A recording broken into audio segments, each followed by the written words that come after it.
Wavebreaker the Rescue Coaster at SeaWorld San Antonio is one of the most visually interesting roller coasters out there, but is it a good ride?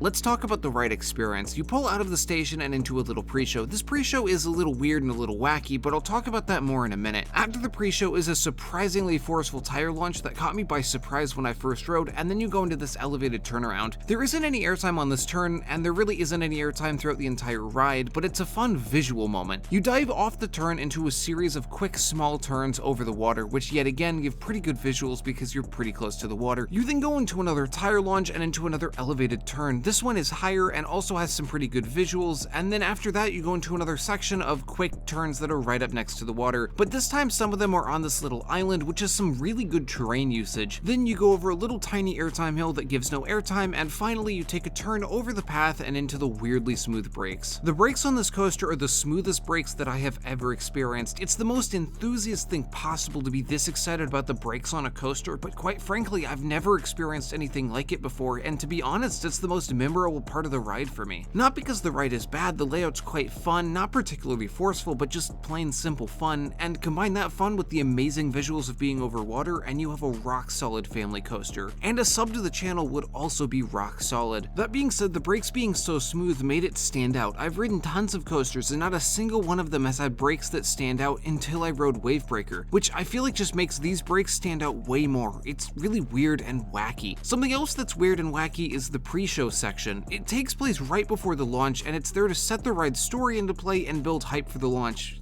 but it kind of fails at both. See, Wavebreaker kinda sorta has a story to it. In the pre-show, the screens show the information about one of I think 3 animals that you're going on a rescue mission for, but the whole pre-show is weirdly mixed, so it's hard to follow what they're saying, but that doesn't even much matter because it has no actual effect on the ride itself. The second this section of the pre-show is over, the story is never mentioned again. But once the story section is over, it switches gears and goes into launch hype mode. During this section, they hype you up by telling you to face forwards, playing exciting music, telling you to face forwards, and putting a hype countdown on the screen. This segment is just so funky. They tell you to face forwards, and then they put stuff on the screens which are to your sides, and then they tell you to face forwards again, but there's still stuff on the screens, so it's a little confusing as to where they want you to look. And the countdown itself is not great. It's your typical 5, 4, 3, 2, 1 countdown, but it's done so slow that it takes 10 seconds between saying 5 and actually launching. The entire pre-show is just kinda lame, to be honest, but I'm not gonna take any points away from this coaster for this section just because I think if you were a kid, this would be really cool. And at the end of the day, kids are this ride's target audience. But even though the ride is designed for kids, it doesn't change the fact that it's still an overall very enjoyable experience with some absolutely fantastic visuals. So I'm gonna give Wavebreaker the Rescue Coaster a 7.6 out of 10, but it's not nearly the best coaster at the park. My review of Steel Eel is right there.